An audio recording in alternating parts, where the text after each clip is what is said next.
দীর্ঘদিন পর খোঁজ মিলেছে ব্যারিস্টার আহমেদ বিন কাশেম আরমানের। গতরাতে পরিবারের কাছে তিনি ফিরে এসেছেন মুক্তিযুদ্ধে মানবতা বিরোধী অপরাধ মামলায় মৃত্যুদণ্ডপ্রাপ্ত মীর কাশেম আলীর ছেলে ব্যারিস্টার আরমান। এতদিন আয়নাঘর ছিল গুমের শিকার পরিবারদের মুখে মুখে, কিন্তু সেই আয়নাঘর থেকে মানুষ ফিরে আসার পর এখন হঠাৎ নিখোঁজ হওয়াদের নতুন ঠিকানা কচুক্ষেত। বুধবার অনেক ভুক্তভোগী পরিবারের স্বজনদের খুঁজে আসেন আয়নাঘরের সামনে। আল্লাহর কাছে অশেষ শুকরিয়া যে 17 বছর নানান চক্রান্তের পরেও এখন পর্যন্ত কেউ বলতে পারেনি হাওয়া ভবন থেকে 12, 14, 15 বছর 10 ফুট বাই 12 ফুট ঘরে কাউকে আটকে রাখা হয়েছে। এখনো কেউ বলতে পারে না যে হাওয়া ভবনে ঢুকিয়ে কাউকে বিভৎস কায়দায় নির্যাতন করা হয়েছে। প্রফেশনাল রিজনেই মীর কাশেম আলী সাহেবের ছেলের সঙ্গে ব্যারিস্টার, ওনার সঙ্গে আমার পরিচয় ছিল। যেই ছেলেটাকে আমি দেখেছিলাম আজ থেকে 10-12 বছর আগে, আরমানের কথা আমি বলছি। সম্মানিত দর্শক মণ্ডলী, এটা আমিও জানি যে আয়নাঘরের দৃশ্য, এমনকি আয়নাঘরের এই করুণ কাহিনী, লোমহর্ষক ঘটনা যদি আপনি শুনেন অবশ্যই আপনাকে স্থির রাখতে পারবেন না। এমন কিছু বিষয় এই আয়নাঘরে বন্দি থাকা মানুষদের সাথে হয়েছে, এমন অমানবিক নির্যাতন হয়েছে যে সমস্ত নির্যাতনের কথা আমরা কল্পনা কোনো সময় করতে পারিনি যে আমাদের বাংলাদেশে কিছু মানুষ এভাবে নির্যাতনের শিকার হচ্ছে বছরকে বছর এই ফ্যাসিস্ট এই খুনি সরকারের। প্রিয় দর্শক, আমার কাছে প্রশ্ন লাগে যে এমন একজন মহিলা হয়ে তার হৃদয় এত কঠোর কীভাবে হতে পারে যে মানুষকে এভাবে নির্মমভাবে শাস্তি দিতে পারে একজন মহিলা নেতৃত্ব দিয়ে। প্রিয় দর্শক, এটাই কিন্তু আজ অবাক করে দিল এই খুনি হাসিনা, যে আয়নাঘর থেকে যারা মুক্তি পেয়েছে তাদের এই লোমহর্ষক ঘটনাগুলো। প্রিয় দর্শক, এই ভিডিওতে তুলে ধরবো আরেকটি নতুন ঘটনা, আয়নাঘর থেকে ফিরে আসা সে আরমান। আপনারা সকলেই হয়তো দেখেছেন যে আরমানের ভিডিও, সেই আরমান সম্পর্কে আরও কিছু বিস্তারিত তথ্য তুলে ধরেছেন এই ভিডিওতে। আপনাদেরকে দেখাবো যে ব্যারিস্টার রুমিন ফারহানা কি হঠাৎ এমন তথ্য দিয়েছেন এই আয়নাঘর সম্পর্কে। বিস্তারিত তথ্য আপনাদেরকে তুলে ধরবো এই ভিডিওর শেষ অংশে। এই জন্য ভিডিওটি খুবই গুরুত্বপূর্ণ হতে চলেছে। 1 সেকেন্ডেও না টেনে ধৈর্য সহকারে শেষ পর্যন্ত দেখবেন।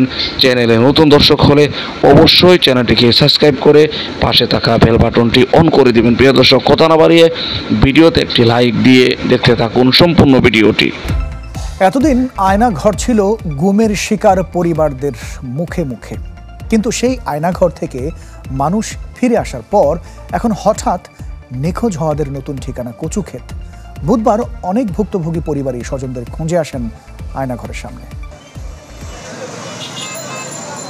সাবেক প্রধানমন্ত্রী শেখ হাসিনার সরকারের পতনের পর গেল 16 বছরে গুম হওয়া মানুষদের খুঁজতে হঠাৎ করে আলোচনায় আসে আয়নাঘরের।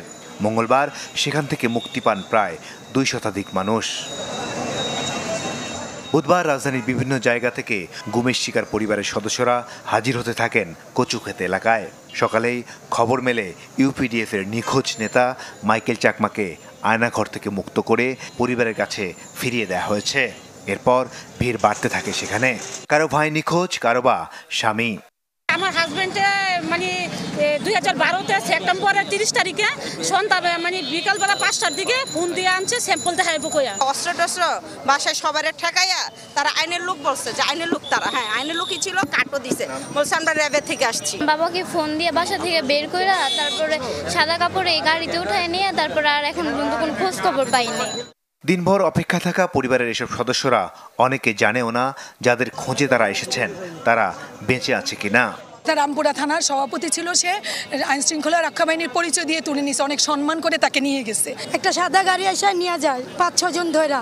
এখন ধরে আমরা ডিবিতে গেছি, থানায় অভিযোগ করছি, মোহাম্মদপুর কোনো আমরা খুঁজই পাইনি। নিখোঁজ হওয়ার পরে আমরা অনেক চেষ্টা করছি, সাংবাদিকের মাধ্যমে জিটি করছি, থানায় গিয়ে, কিন্তু আমরা তার আজ পর্যন্ত কোনো সন্ধান পাই নাই।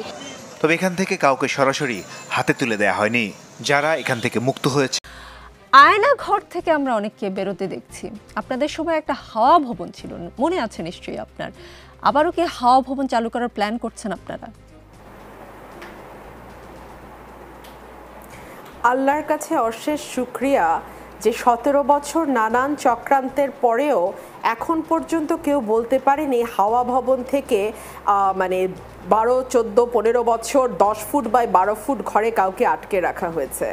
এখনও কেউ বলতে পারে না যে হাওয়া ভবনে ঢুকিয়ে কাউকে বিভৎস কায়দায় নির্যাতন করা হয়েছে। প্রফেশনাল রিজনেই মীর কাশেম আলী সাহেবের ছেলের সঙ্গে ব্যারিস্টার, ওনার সঙ্গে আমার পরিচয় ছিল।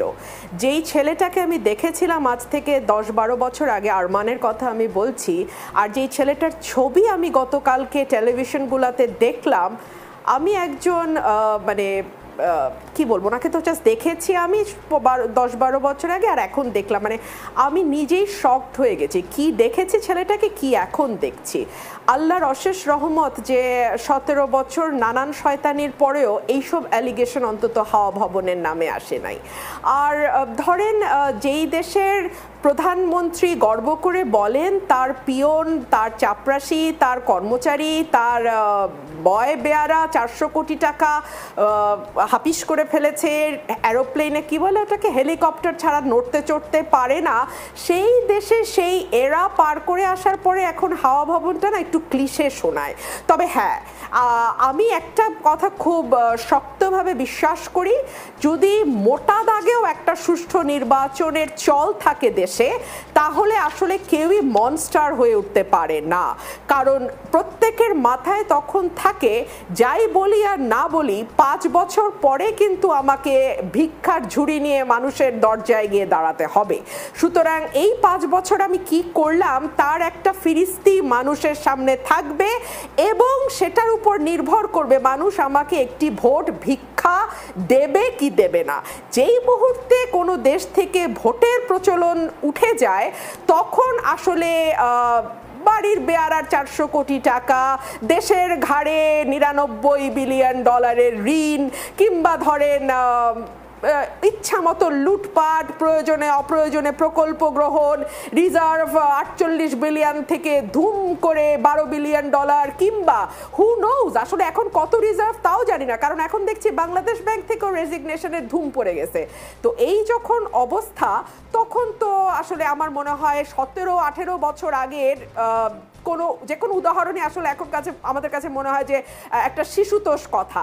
আমরা দেখি, আমরা অপেক্ষা করি, একটি নতুন সরকার গঠিত হতে যাচ্ছে, অন্তর্বর্তীকালীন সরকার।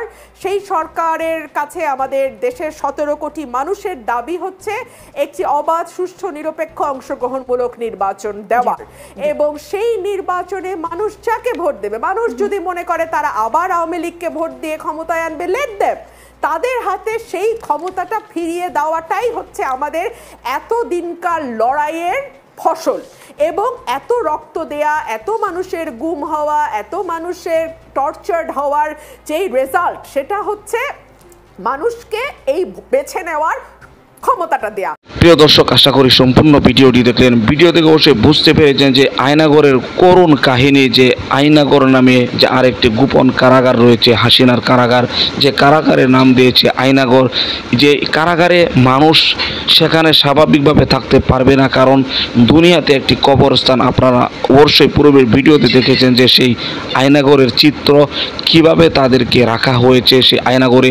এ সমস্ত মানুষ যে বেঁচে আছে, আল্লাহ তাআলা তাদেরকে বাঁচিয়ে রেখেছেন, এটাই শুকরিয়ার বিষয়। কারণ এমন একটি পরিস্থিতিতে, এমন জায়গায়, এমনকি এত এই নিষ্ঠুর নির্মমতার কারণে নির্যাতন সব কিছু সহ্য করে যে মানুষগুলো ঠিকই আছে, বেঁচে আছে, আল্লাহ তাআলা তাদেরকে বাঁচিয়ে রেখেছেন। প্রিয় দর্শক, অবশ্য দেখেছেন, তবে এই যেই সমস্ত মানুষের কারণে এই ফ্যাসিস্ট সরকার, তাকেও এই শাস্তি জনগণ চায়, তার এই শাস্তি ভোগ করতে হবে, সেভাবে হোক তাকে এনে এই শাস্তি দিতে হবে।